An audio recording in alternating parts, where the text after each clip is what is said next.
안녕하십니까. 오늘의 에피타이저 뉴스는요, 헐리우드 배우 톰 행크스의 AI 피해 사례입니다. 헐리우드의 유명 배우 톰 행크스가 인공지능 AI가 만든 자신의 이미지가 자신이 알지도 못하고 동의도 한 적 없는데 광고에 쓰였다는 사실을 뒤늦게 알게 됐다면서 팬들에게 주의를 당부했습니다. 톰 행크스는 어제 자신의 그 인스타그램 계정에서 이렇게 말을 했습니다. 조심하십시오. 나의 AI 버전으로 치과 보험을 홍보하는 영상이 있습니다. 라면서 그 치과 보험 광고와 나와는 아무런 관련이 없는 것입니다. 라고 적었습니다. 황당하다는 얘기죠. 톰 행크스는 인스타그램에 올해 67세인 자신의 실제 모습보다 훨씬 젊어 보이는 사진을 함께 첨부했습니다. 지금의 사진, 그리고 자신이 훨씬 젊어 보이는 사진. 근데 그게 젊었을 때 자신이 찍은 사진이 아니라 AI가 그냥 만들어낸 사진이라는 것이죠. 자기도 알지도 못하는 사이에. 사실 지금 그 헐리우드에서는 이제 그 작가들의 파업도 있고 하잖아요. 근데 그 파업 이유 중에 하나가 바로 이 AI 문제입니다. 추후 AI가 더욱 활성화될 경우에 작가들의 그 설당이 없어질 것을 우려한 그 헐리우드 작가들이 자, AI에게 어느 순간 세월이 많이 흐르면 결국은 AI들에게 영화의 극본이나 뭐 이런 거를 맡기는 날이 올 수밖에 없을 터인데 또 우리도 인정한다. 하지만 그렇게 AI에게 맡길 때 맡기더라도 초기에 그 컴퓨터한테 데이터베이스를 넣어주거나 이제 교육시키는, 그러니까 뭐 컴퓨터가 사람도 아니고 뭐 실제 뭐 로봇도 아니고 컴퓨터인데 뭐 교육시킨다는 말이 좀 그렇습니다만은 결국은 AI에게 방대한 양의 자료를 넣어줘야 그리고 나서 멋있는 영화를 하나 만들어줘 해야 이제 나올 거 아니겠습니까? 그렇게 방대한 양의 자료를 넣을 때 결국은 우리 사람 작가들이 쓴 걸 넣을 터인데 무언가 기존의 자료가 있어야 넣을 텐데 그때 우리가 쓴 그 극본을 갖고 AI 프로그래밍을 하고 교육을 시키는 데 있어서 저작권을 인정해달라. 우리 거를 갖고 AI 교육시키고 데이터베이스 쓰는 건 인정해주는데 그렇다면 우리의 저작권도 인정해달라. 그러니까 profit share, 수익 나눠 먹자.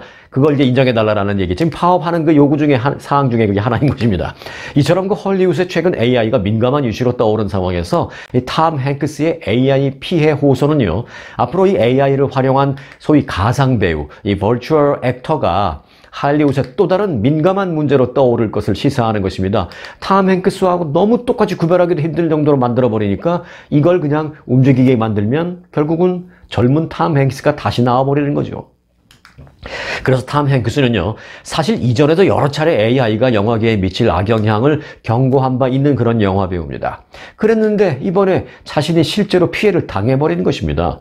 행크스는 지난 5월 영국의 한 팟캐스트에 출연해서 AI 기술 때문에 나도 죽고 나서도 이 새로운 영화에 나와 똑같은 그런 AI 배우를 얼마든지 등장시킬 수 있는 그런 상황이 될 것이다 라면서 우려를 표명한 바 있습니다. 자신이 죽고 없는데도 영화가 막 나온다라면 이게 사실 살아있는 상태에서 생각해보면 황당한 일이죠. 이미 살아있을 때 찍어놓은 영화를 상영한다면 모를까.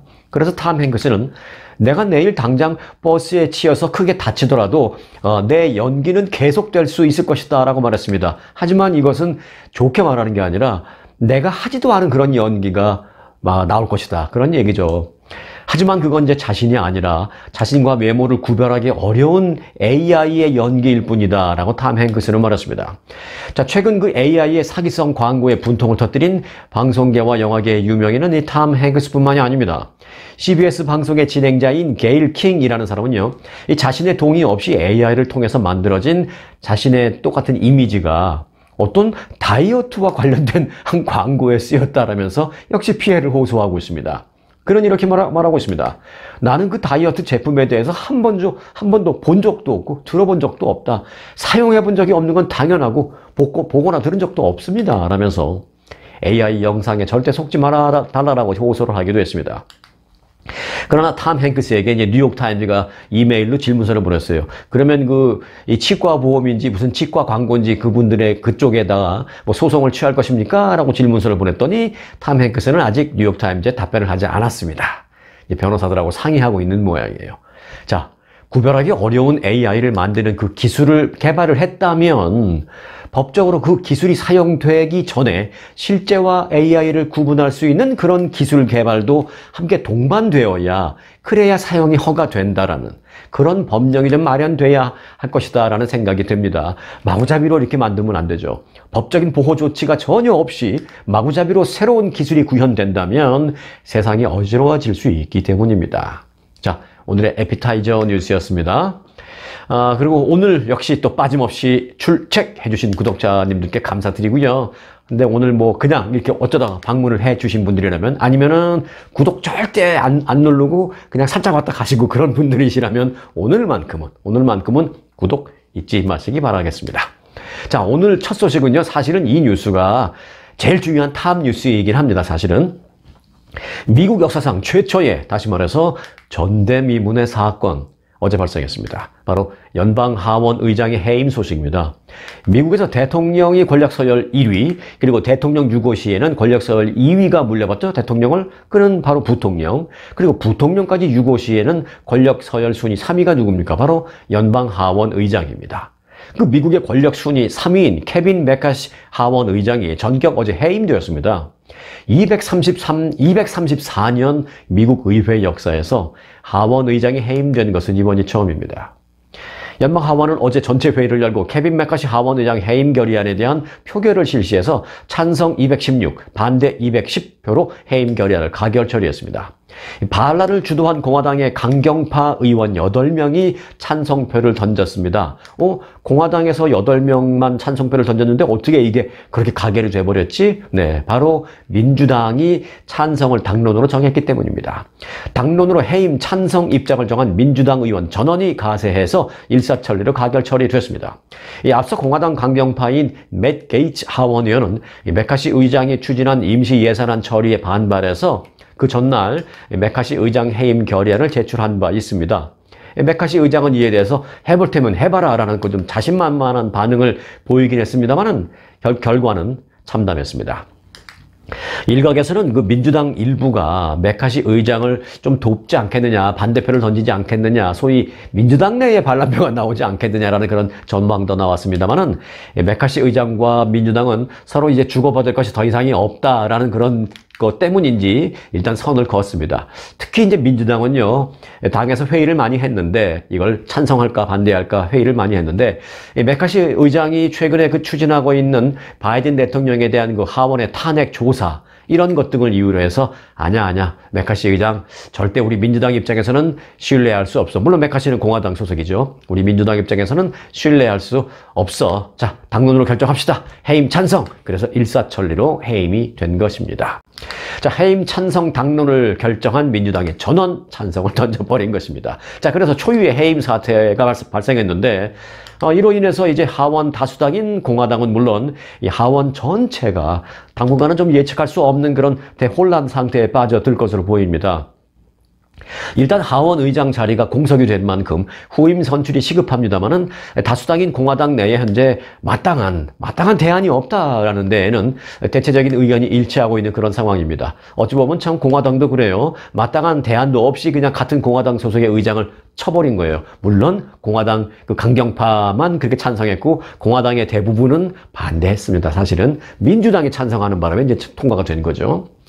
메카시 의장 본인이 재출마할 수도 있습니다. 법적으로 가능합니다. 하지만 그는 어제 저녁에 재도전할 생각이 없습니다. 라고 말을 했습니다. 이번 하원 의장 해임 사태로 인해서 공화당에서 강경파들의 목소리가 더 커진 데다가 또 여당인 민주당과 하원 다수당인 공화당 간의 어떤 신뢰의 기반도 좀 무너진 그런 측면이 있습니다. 이에 따라서 미국 의회에서 당분간 어떤 대화와 타협의 그런 정치를 기대하기는 좀 어렵게 됐다라고 우리가 좀 판단할 수밖에 없겠습니다. 미국 정치권, 이 정국은 당분간은 좀 안개 속에 빠졌다라는 그런 분석입니다. 네, 오늘 미국 내 휴대전화를 갖고 계신 분들이라면 정부가 보내는 시험 경고, 워닝 메시지, 그러나 테스트입니다. 그런 걸 받으실 겁니다. 하지만 절대 놀라지 마시기 바랍니다. 그야말로 테스트입니다. 미국 정부는 오늘 휴대전화와 TV 그리고 라디오에서 갑자기 비상경고음이 울려도 놀라지 말 것을 당부했습니다. 미국의 각 지자체들이 어제 미리 공지한 내용도 있는데요. 이 내용에 따르면 연방재난관리청 FEMA와 또 연방통신위원회 FCC는 오늘 미국 전역에서 무선 비상경보 그리고 비상경보 시스템 등 이 통합 공공경보 시스템 장치들을 일제히 테스트할 계획이라고 밝혔습니다. 이 경보 발령 시간은 동부 시간으로는 오후 2시 20분, 중부 시간으로는 오후 1시 20분, 서부 시간으로는 오전 11시 20분부터인데요. 11시 20분이 딱 됐다고 바로 오는 게 아니라 그때부터 약 한 30분간의 걸친 이 시간 동안에 아마 발송이 될 것입니다. 경보를 수신하게 될 기기는요, 모든 휴대전화기, 그리고 무선장치, 텔레비전, 라디오 등이며 실제 긴급상황이 아닙니다. 테스트입니다. 테스트. 이런 메시지가 계속 뜰 것입니다. 서비스 권역에 켜져 있는 상태에 있는 휴대전화에는 비상경보 시스템 테스트, 시험 가동 중이라는 문자 메시지, 전화기에 문자 메시지가 뜸과 동시에 경고음과 욱 떨리는 진동음이 함께 울리게 되는데요. 이걸 받으시면 수신자들은요, 여러분들은 아무런 조치를 취하지 않아도 됩니다. 그냥, 오늘 송행호가 얘기해 준 대로 경보음이 왔구나. 오케이. 잘하고 있어. 하고 그냥 넘기시면 됩니다. 그런데 만일 전화로 통화 중인 그런 경우에는 통화가 끝날 때까지 수신이 안 가고 통화 끝난 후에 메시지를 받으시게 됩니다. 그리고 이제 와이파이에 연결이 되어 있거나 항공기 탑승 모드로 바꿔져 있는 그런 경우에는 이 경보를 수신하지 못한다라는 점을 알아두시고요. 텔레비전, 라디오에는 FEMA가 미 전역에서 비상경보 시스템을 시험 가동 중입니다. 실제 상황이 아니라 테스트입니다. 라고 계속 말을 하는 그런 게 나올 겁니다. 텔레비전에는 이제 자막도 나가고 목소리도 나갈 거고, 라디오에는 이제 목소리로 계속 나갈 것입니다. 그렇지만 여러분은 어떤 대응도 하지 않으셔도 됩니다. 이런 얘기까지 나갈 거예요. 친절하게. 자, 시간들 다 기억하셨죠? 갑자기 전화기에서 경보음이 울려도 놀라지 마시기 바랍니다. 그리고 중요한 게 하나 더 있습니다. 그리고 이 영상을 못 보신 분들을 위해서 여러분들의 지인에게 오늘 꼭 이 얘기 전해 주시기 바라겠습니다. 혹시 그분들 깜짝 놀라실 수 있으니까요. 밑에 테스트라는 게 밑에 쪽에 있으니까 워닝 막 이런 게 써 있고 얼러트도 막 써 있고 북 소리 나고 그러니까 놀라실 수 있으니까 아시는 지인분들에게 다 말씀해 주시기 바라겠습니다. 제 영상을 보내주셔도 되고 아니면 제 말을 대신 전달해 주셔도 되고요. 이런 게 있으니까 놀라지 말라라고 지인들에게 꼭 얘기해 주시기 바라겠습니다. 자, 서부 시간으로 오전 11시 20분쯤, 그리고 중부 시간으로 1시 20분쯤, 동부 시간으로 2시 20분쯤이라는 거 기억하시기 바랍니다. 요즘 그 이메일을 열어보면요, 여기저기서 온 각종 그 스팸 메일이 많아서 하루에 한 번씩 이거 스팸 메일 지우면서 정리하는 게 일이 됐습니다. 안 그러고 며칠 이렇게 막 지나다 보면은 스토리지에 이메일이 너무 많이 쌓이니까요. 자, 그런데 이런 상황이 조만간 줄어들 전망입니다. 구글이 스팸 메일 발송자에게 그 각종 의무를 부과시킴으로써 Gmail의 스팸 차단을 하는데 나서겠다라고 밝혔습니다. 구글은 어제 Gmail 이용자들을 대상으로 하루에 5,000개 이상의 스팸 메일을 보내는 그런 발송자들에게는 반드시 이메일을 보낼 때 구독 취소 버튼을 딸려서 같이 보내라라고 요구할 방침이라고 밝혔습니다. 그러니까 스팸 메일을 우리가 받으면은 이제 더 이상 이 사람한테 받기 싫어. 그러면 누르면 되죠, 버튼을. 다량의 이메일 발송자들에게 우선 그렇게 이제 요구를 할 예정입니다. 원 클릭으로 취소를 할 수 있도록 그런 취소 버튼을 딸려서 같이 제공하도록 함으로써 이제 받는 사람들이 메일을 차단할 수 있도록 하기로 했습니다. Gmail 이용자들은 이 구독 취소 버튼을 간단하게 눌러서 다음에는 그 사람이나 또는 그 회사로부터 스팸 이메일을 받지 않아도 되는 것입니다. 야후도요, 동일한 변경사항을 적용하기로 했습니다. 그런데 야후는 요즘 그 야후 메일 쓰시는 분들 아직도 계신가 모르겠는데 저는 어쩌다가 아주 간간히 보는데 아직도 야후 메일 쓰시는 분이 계신지 모르겠습니다만은 야후는 내년 2월부터 이런 조치를 시행할 예정이라고 밝혔습니다. 야후가 요즘 많이 늦어요. 구글의 이런 조치는요, 스팸 메일이 줄어들지 않고 있다라는 판단에 따른 것인데요. 이 조사에 따르면 지난해 한 해 동안에 전송된 미국 내 모든 이메일의 약 50%가량은 스팸인 것으로 추정이 됐다라는 조사 결과가 있습니다. 자, 이제 아침마다 이메일을 열어볼 때 어디서 온 건지 정신없이 메일이 와 있는 그런 상황을 조금은 개선할 수 있게 될 반가운 그런 전망입니다. 자, 이번에는 그 달나라에 집을 짓겠다라는 미국 소식 전해드리겠습니다. 달나라에 집을? 네, 맞습니다. 이번 추석 연휴 때 한국이나 또는 이거 미국이나 저녁에 밤하늘을 바라보면서 휘황청 커다랗게 떠있는 보름달 한 번쯤은 다 보셨을 겁니다. 아마 나사도 이 한가위 보름달을 보고 그런 생각을 했는지 모르겠습니다만은 미국의 항공우주국 나사가 앞으로 이 17년 내에, 지금부터 17년 내에 달에 주택을 건설하는 방안을 추진하고 있다라고 밝혔습니다. 뉴욕타임즈 보도에 따르면 나사는 2040년까지 달에 단지 우주인이 갔다 오는 것이 아니라 아예 미국의 일반인이 거주할 수 있도록 주택지구를 만든다는 그런 계획을 발표했다는 것입니다. 나사는 이와 관련해서 모두가 함께 발걸음을 디딜 준비가 되어 있습니다 라면서 우리가 핵심 능력을 발전시킨다면 불가능할 이유가 없다라고 말했습니다. 나사는 달에 존재하는 어떤 돌 조각도 있을 것이고 커다란 바위 조각도 있을 것이고 광물의 파편 또는 표면에 쌓여 있는 먼지 등등 많은 그런 광물 자원들이 있을 텐데 현지의 자원을 건축 자재로 활용을 해서 3D 프린터로 집을 찍어낸다라는 구상입니다. 재료를 여기서 가져갈 것 없이, 건축 자재를 가져갈 것 없이 거기 현지에 있는 어떤 광물 자원을 재료로 해서 그 다음에 이제 망치나 못을 하게해서 뚝딱뚝딱 해서 짓는 게 아니라 3D 프린터로 찍어낸다라는 것입니다. 이 3D 프린팅은 3차원 설계도를 기반으로 원 재료를 층층이 쌓아 올려가면서 사물을 출력하는 그런 신기술이잖아요. 지구에서 건축 공정의 자동화를 통해서 비용과 시간 그리고 재료 등을 절감하는 효과를 내고 있는데 이 달에도 이 기술을 적용하겠다라는 것입니다. 지난해 나사는 달의 집짓기 프로젝트를 위해서 미국의 민간 기업인 아이콘이라는 회사와 5,720만 달러 규모의 계약을 이미 체결했습니다. 이 아이콘이라는 회사는 3D 프린터 장비가 달에서 작동할 수 있도록 내년 2월에 특정 상황에 대비한 실험에 나설 예정인 것으로 알려졌습니다. 이 아이콘이라는 회사는요, 실제로 텍사스주 등 일부 미국 지역에서 이 3D 프린터 기술을 활용해서 실제로 주택단지 건설을 한 바 있어서 주목을 받은 바 있습니다. 아울러 나사는 이 달에 짓는 집에 들어갈 가구와 또 인테리어 디자인 등을 위해서는 일부 대학들과 함께 협업을 하고 있다라고 밝혔습니다. 그런데 이제 과학계 일각에서는 또 이 나사의 그 야망이 좀 지나치다라는 일종의 회의론도 없는 것은 아닙니다. 인류의 달 탐사에 시간이 오래 걸린 점 등을 생각할 때 집짓기 프로젝트 계획의 현실성이 좀 떨어진다라는 것입니다. 그리고 이제 가장 중요한 건 달에 있는 먼지 등의 물질을 흡입하면 인체에 매우 해로울 수 있다라는 어떤 현실적인 그런 걱정을 일각에서는 그 표시를 한 것입니다. 하지만 나사는 이 같은 특수 상황에 대한 실험을 내년 2월에 다 하겠다고 합니다. 그러니까 일단 좀 흥미롭게 지켜볼 필요가 있는 것입니다. 예를 들어서 달에 집을 짓는데 집 안에서는 완전히 공기가 정화가 돼서 집 안에서는 그냥 평상복을 입고 지구처럼 생활을 할 수 있고 집 밖에 나올 때는 방독면을 쓴다든지 아니면 우주복, 특수복을 입는다든지 하면서 잠깐 활동했다가 집 안에 들어가는 그런 형태가 될 수도 있고요. 아니면 나사는 사실은 궁극적으로는 이걸 꿈꾸고 있습니다.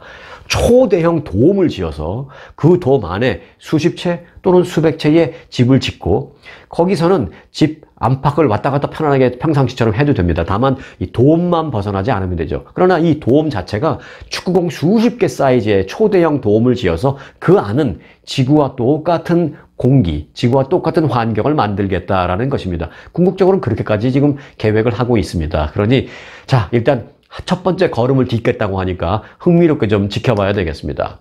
이러다 보면 미래의 어느 날에는요, 추석에 나 할아버지 집에 좀 갔다 올게, 나 우리 친척집, 우리 이모 집에 좀 갔다 올게 하면서 달에 갔다 오는 그런 날이 있지 않을까 싶다라는 생각도 들어옵니다. 왜 안 될까 싶기도 합니다. 사실 충분히 어느 날 가능하리라고 생각이 됩니다.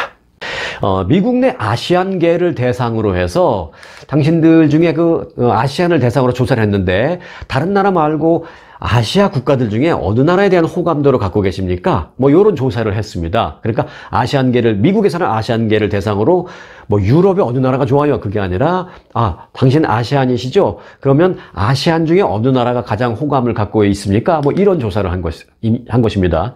그런데 이제 그런 조사에서 한국에 대한 우호적인 평가 꽤 높게 나왔습니다. 그리고 이제 아울러 이제 우리 미주 한인들의 경우에는 86%가 우리의 모국인 대한민국에 대해서 상당히 호의적인 감정을 갖고 있는 것으로 나타났습니다. 86%에 약한데 한 96% 정도 나와야 되는 거 아니에요? 나머지 12%는 뭐죠? 14%는 뭐죠? 갑자기 그 생각이 드네. 네. 자, 여하튼 조사 결과를 좀 말씀드리겠습니다. 퓨 리서치 센터가 최근에 발표한 조사 결과에 따르면 지난해 7월부터 올 1월까지 한국과 중국, 일본, 대만, 필리핀, 베트남, 인도계 등 미국에 살고 있는 아시안 아메리칸을 대상으로 실시한 설문조사 결과에서 응답자 62%가 한국에 대해서 매우 또는 다소나마 호의적인 감정을 얼마든지 갖고 있다라고 호감을 표시를 했습니다. 이는 68%를 기록한 일본에 이어서 두 번째로 높은 수치입니다. 이 아시안 아메리칸의 아시아 국가에 대한 호감도에서는 한국과 일본이 60% 이상을 딱 두 나라만 기록을 해서 최상위로 나타났고요. 그리고 이제 나머지는 다 60% 아래입니다.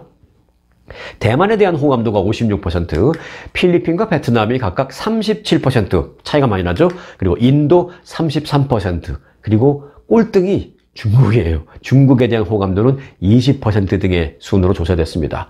그런데 좀 이상하지 않아요? 이 조사 대상자 중에 인구가 중국 사람들이 많기 때문에 조사 대상자 중에, 즉 응답을 한 사람 중에 중국 사람이 많이 있었을 텐데 중국에 대한 호감을 갖고 있는 건 20%밖에 안 나왔다? 네, 그 얘기 잠시 후에 답이 나옵니다. 자, 미국과 중국 간의 갈등이 고조되면서 아시안 아메리칸 역시 이 중국에 대한 부정적인 인식이 높아졌음을 보여주는 그런 조사 결과입니다. 이번 조사 결과에서 설문에 응한 아시안 아메리칸 10명 가운데 약 8명, 10명을 조사했다는 게 아니라 예를 들어서 10명 중 8명, 약 80% 이상은 현재 살고 있는 이 미국에 대해서 호의적인 입장을 보였다라는 그런 부수적인 답변도 있었습니다. 미국에 대해서 부정평가를 하는 미국에 사는 아시아는 10%에 그쳤습니다. 자, 한편 중요한 게 나옵니다. 자신의 출신 조국, 자신의 모국에 대한 호감도 조사도 아주 흥미로웠습니다. 한인의 경우에 86%가 모국인 한국에 대해서 호감을 표시했습니다. 앞서 말씀드렸죠. 저는 86%도 그렇지만 그 86%에 들어가지 않는 14%가 궁금하다고요. 자, 그리고 이제 다른 나라도 좀 볼게요. 대만 출신 사람들 자신의 나라 대만에 대해서 얼마나 호감을 표시했냐? 95%. 야, 아주 일방적이네요. 그리고 일본은 92%가 모국에 대한 호감도를 표시했습니다. 그리고 이제 세 번째로 높은 순위가 이제 한국이었고요. 자, 그런데 반면에 중국계인 경우에는요, 모국인 중국에 대한 호의적인 견해가 41%로 가장 낮게 나왔습니다. 이어지는 소식 보너스 뉴스 전해드리겠습니다. 오늘 보너스 뉴스의 제목은 제가 이렇게 지어봤습니다. 떡 한 번 먹고 기절. 무슨 소리냐? 자, 우선 그 배경 설명부터 좀 드리겠습니다.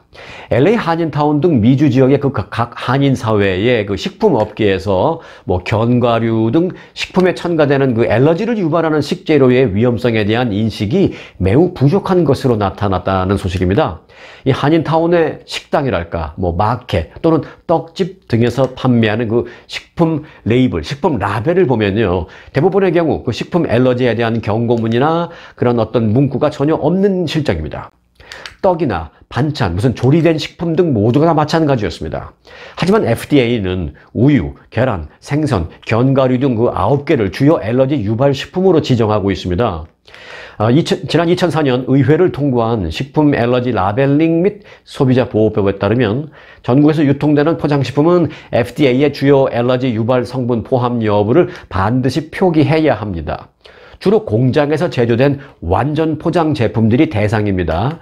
특히 지난 1월 1일부터 FDA의 목록에 오른 식재료가 있는데요. 바로 하나 있는데 그게 바로 무엇이냐? 우리 한인들에게 민감한 참깨입니다. 그런데 이 참깨는 우리 한인들과 뗄래야 뗄 수 없는 그런 식재료 아니겠습니까? 뭐 반찬에 버무리거나 할 때 뭐 많이 쓰이고 또 참기름 만드는 것도 다 참깨로 만들고 여러 가지 형태로 우리 한국식 밥상에 거의 매일 오르는 식품이 이 참깨인데 그래서 더더욱이 각별한 주의가 필요하다는 것입니다. 하지만 각 지역의 한인타운의 각 한인 마트에서는요, 참깨가 잔뜩 들어간 무슨 뭐 우엉조림 반찬이라든지 뭐 어묵 볶음 반찬이라든지 이런 제품에서 참깨가 들어있다라는 표시는 거의 대부분 없습니다. 이외에 다른 무슨 한인 마트 체인점 등에서도 들어간 재료가 명확하게 적혀 있지 않거나 FDA가 지정한 알러지 유발 식품군을 표기하지 않는 경우가 대부분이었습니다. 일부 표기된 것도 있었습니다만은 아주 작은 글씨로 적혀 있어서 읽기가 어려운 경우도 많이 있었습니다. 실제 피해 사례가 있습니다. 그런데 자, 한 사례만 소개해 드릴게요. 최근에 한인 박모 씨는 한인 기업 행사에서 나누어준 선물용 찹쌀떡을 한 입 베어 먹고 바로 병원으로 실려갔습니다. 그 떡 속에는 호두와 잣이 들어있었기 때문입니다. 호두 알러지가 있었던 그 박 씨는 바로 이 먹고 난 다음에 알고 뱉었습니다만은 그 아무리 뱉었어도 이미 어느 정도 삼킨 게 있기 때문에 그때부터 얼굴부터 시작해서 전신에 발진이 생기면서 호흡 곤란 상태까지 일으켰습니다. 그래서 곧바로 지인이 옆에 있던 사람이 911에 신고를 해서 앰뷸런스를 타고 응급실로 실려가서 병원에서 6시간 넘게 치료를 받은 후에야 퇴원할 수 있었다고 합니다. 한 달이 넘은 지금도 여전히 후유증으로 일상생활에 어려움을 겪고 있다고 합니다. 트라우마도 심해졌고요. 그래서 박 씨는 그 이후에 음식 먹을 때마다 각별히 조심하고 있는 게 심해졌다라면서 평소에도 좀 조심을 해왔지만 이 찹쌀떡 포장에는 함유 성분에 대한 정보나 무슨 알러지 안내문이 전혀 없어서 아무 생각 없이 무방비로 당할 수밖에 없었다라고 말했습니다.